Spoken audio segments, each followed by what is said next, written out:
and Ugh, I was with Clem. I was sitting in the corner, waited till two yeah, o'clock, and I'm like, I'm ready to leave. I went home alone. I said, I'm out, man. I just left.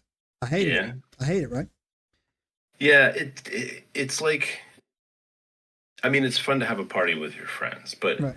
going out on a back then, going on out on the base bar at New Year's Eve was just not a fun experience, man. It was It's not. There was it's no good gonna happen there. yeah, it was deeper than that for me too, man. I've always felt Really. disconnected. I've always felt disconnected from it. Never felt any type of, Well, like joy with it, and I've right? always So felt disconnected from everything, yeah. so that's not so new for me, man. so anyways, Ethiopia is currently on a version of this calendar, right? I think they however, I think they are on some strange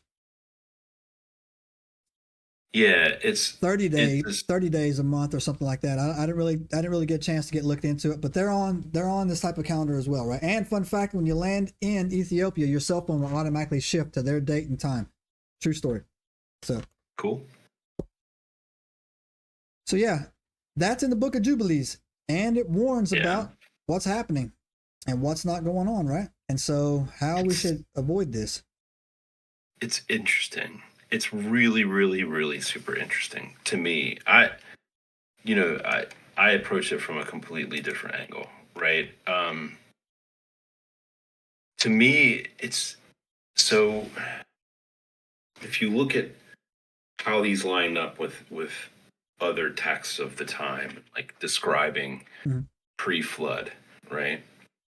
Because that's kind of always that's my favorite kind of thing to look at, right? And try to figure out because post-flood we have archaeological records and we've got like, you know, stories and eventually writings, right? But pre-flood stuff we don't have a lot, right? No. Or, to my perspective, from my perspective, I don't have a lot of information about that particular period of time.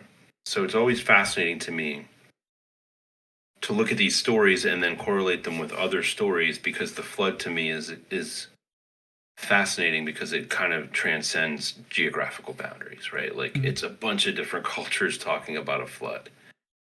And if like be like taking it from a storytelling perspective, right? And talking about like what you would need to teach a society for it to technologically advance, Mhm. right? Talks about all that in there. That's, the angels came down and they were sent to uh, teach men righteousness, but instead taught them metallurgy.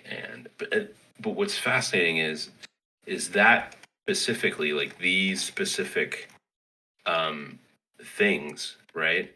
Metallurgy and tool making, mathematics and writing, astronomy and calendar systems, medicine and healing arts, agricultural techniques and construction methods. They're those are the core, right? It's in the Jubilees, it's in the Apokali from Mesopotamia, it's the Neteru in Egypt. All of these are credited, like these outside entities are credited with teaching humanity these specific things, right? Like these six specific technology and how to do these specific like cultural changes. It's like a blueprint for here's how you create a society, right? Yeah.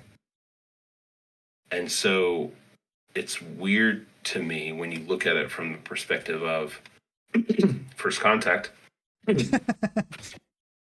You've got these people, these non-human entities coming down and saying, "Oh, wait a minute, there's other things here. Well, now that we're here and they're here, we should, help them along, right?" Yeah, But and then things go awry, right? And don't they're like, forget "Well, yeah, don't forget too, Jay, that they teach law. right. They Well, teach that law. yeah, Yeah. Yeah. mathematics and writing No, and I'm talking about like you just uh, can't cut a man's throat and take his wife. You know, like you just can't do that. Like, they think like law. right. There's Yeah. rules, There's rules, right? right? Yeah. It's just, yes, there's rules, right? Yeah, and that's like kind of the beginning of that too, right? Yeah. Because if you're gonna have, it says in here, man began to spread throughout the earth, right? Yeah. So like their little genetic experiments started to just, Yeah. right? And now they got to regulate it somehow. So how do you regulate a bunch of savages? Yeah. No, for You sure. turn yourselves into gods. Yeah. Or even add in the mystery. If they never portrayed themselves as gods but left, then you tell everybody God told me to say this, and then now that's where I go with this, man. That's what I'm saying. It switches hands at some point, right? Where in order to maintain control, because me telling you not to kick that guy in the head carries much less weight than saying, well, the gods say that you can't do that. Yeah. Right? Because the human is challengeable. Yeah. Who are you to tell me what to do, right? Like, who are you, right? Subscribe now and turn on the notifications to join us on this extraordinary journey into the unknown.